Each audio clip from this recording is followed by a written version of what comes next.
Hello, everyone. Today, I have an amazing story for you. It's not just for your listening practice, but also to inspire you. The story is called Nothing is Free, and it will show you that hard work and determination can change lives. There was a young man named Leo, 20 years old, living in a small, quiet town surrounded by mountains. Leo had big dreams. He wanted to own a chain of restaurants and become a successful entrepreneur. But life wasn't easy for him. Leo's family was struggling financially. His father, Mark, was a mechanic, and his mother, Claire, cleaned houses to make ends meet. Leo's younger sister, Sophie, was just 10 and looked up to him as her hero. One cold evening, Leo sat outside his small house, staring at the stars. He whispered to himself, "I want to give my family a better life. But how do I start when we barely have enough to survive?" The next day, Leo shared his dreams with his father. Mark sighed and said, "Leo, dreams are not free. If you want something, you have to fight for it. Start with what you have, even if it's small." Leo thought deeply about his father's words. Then, an idea struck him. He noticed that in his town, people loved fresh bread but had to travel to a bakery far away. He decided to start selling fresh bread locally. But there was a problem. Leo had no money to buy the bread. He decided to take a chance and approach the bakery's owner, Mr. Anderson. Leo walked miles to meet Mr. Anderson, a grumpy old man who rarely trusted anyone. With confidence, Leo said, "Mr. Anderson, I want to sell your bread in my town, but I don't have money to buy it up front. Can you trust me for 1 week? I will sell the bread, return your money, and keep a small profit." Mr. Anderson raised an eyebrow. "And why should I trust you, young man?" he asked. Leo replied firmly, "Because I am determined, and I will work hard to prove myself." After a long pause, Mr. Anderson said, "All right, I'll give you bread for 1 week. If you fail to pay me back, don't bother coming here again." Leo was thrilled. Early the next morning, he carried the bread back to his town and set up a small stand near the park.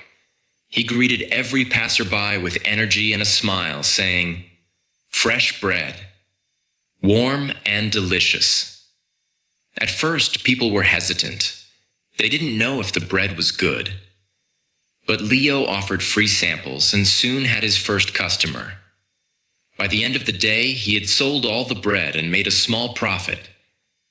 That evening, he returned to Mr. Anderson and paid him back. The old man nodded and said, "You kept your word. Come back tomorrow." From then on, Leo worked tirelessly. He woke up at 4 a.m., walked to the bakery, carried bread to his town, and sold it with passion.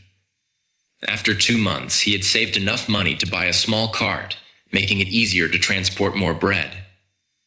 One day, a customer suggested, "Leo, why don't you bake your own bread? You're good at selling, but if you bake, you'll make more profit."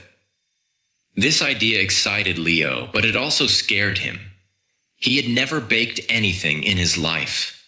This was the moment where Leo realized, nothing is free, not success, not knowledge, not growth.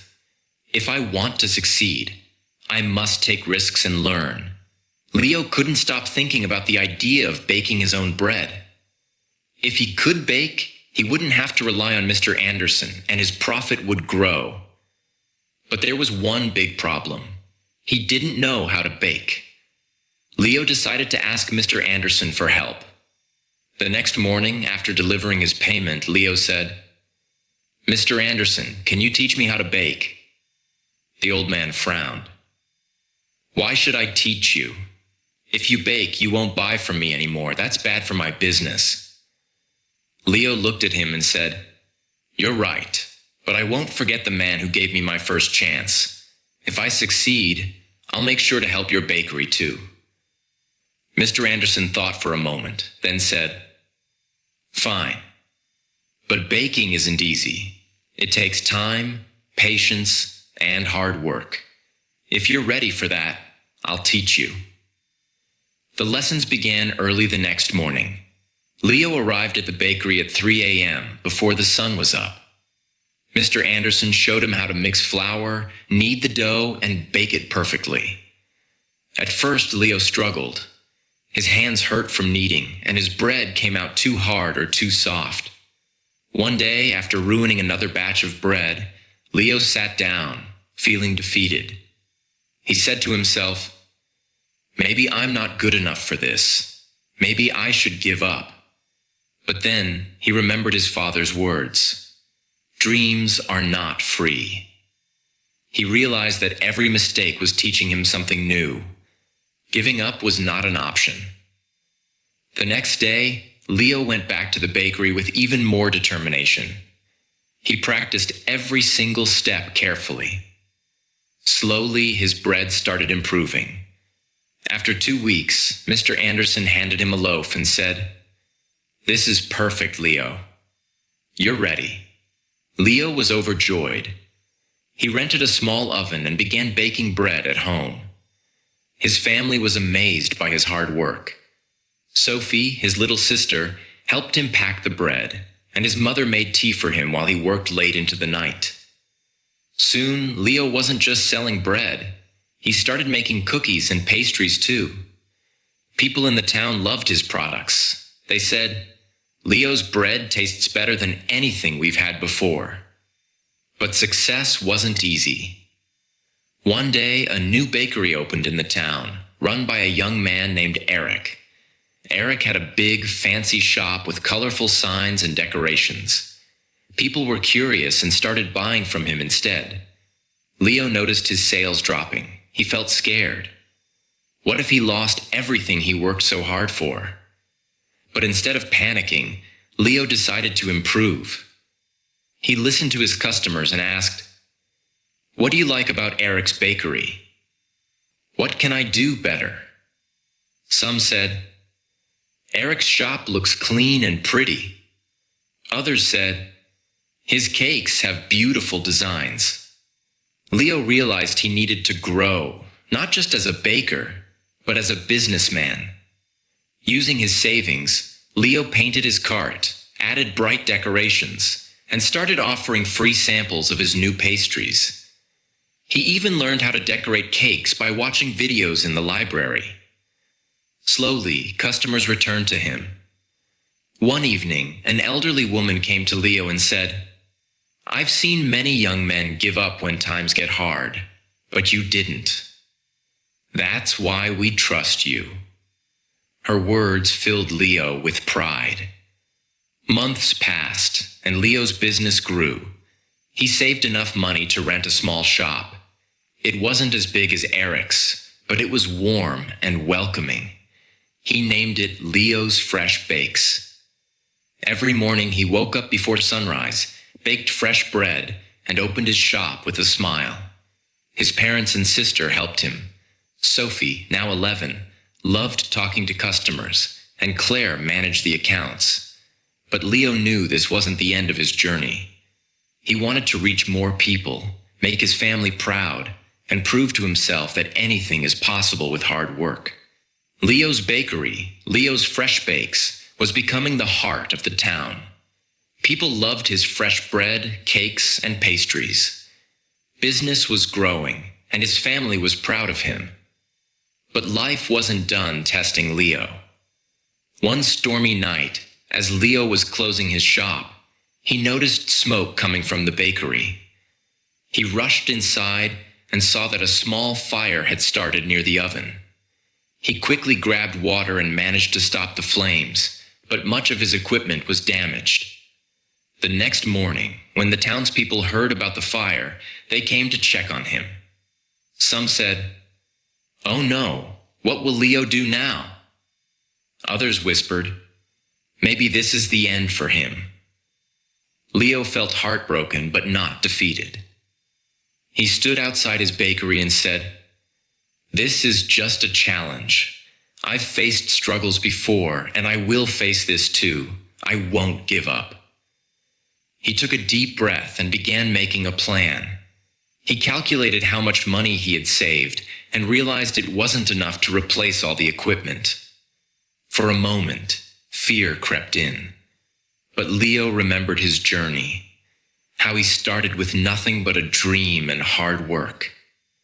Instead of sitting and worrying, Leo asked for help. He approached Mr. Anderson, who had retired, and said, "Sir, I need advice. What would you do if you were me?" Mr. Anderson smiled and said, "Leo, you already know the answer. You've taught yourself that nothing is free. Work harder, believe in yourself, and people will believe in you too." Inspired, Leo decided to rebuild. He didn't wait for someone to rescue him. He started baking at home again with the little equipment he had left. He told his customers, "I won't let you down. I'll keep serving you, even if it's just a small amount for now." The townspeople admired his courage. Many of them started helping him. Some donated ingredients, others gave small amounts of money, and a few offered their time to help him clean and repair the bakery. Leo realized something important. When you work hard and never give up, people notice. They want to help someone who helps themselves. After months of hard work, Leo reopened his bakery. It was better than ever. He painted the walls, added new decorations, and even introduced new items like cupcakes and muffins. His customers were overjoyed. On the day of the grand reopening, the town's mayor came and said, "Leo, you are a true inspiration. You've shown us all that with determination, anything is possible." Leo stood in front of the crowd and said, "I want to thank each one of you. You've taught me that nothing in life is free. Not success, not respect, not love. Everything must be earned with hard work, patience, and persistence. Never let failure stop you. Every challenge is just a step to something greater." From that day, Leo's bakery didn't just sell bread. It became a symbol of hope. People from other towns started visiting to meet the young man who never gave up. Leo's story teaches us that 1. Dreams are not free. They require hard work and sacrifice. 2. Failure is not the end. It's a chance to learn and grow stronger. 3. Help yourself first. When people see your effort, they will support you. 4. Never give up. The darkest moments are often just before success. Leo didn't just build a bakery. He built a life full of purpose, respect, and pride. And so can you. Whatever your dream is, don't stop chasing it. Remember, nothing is free, but everything is possible.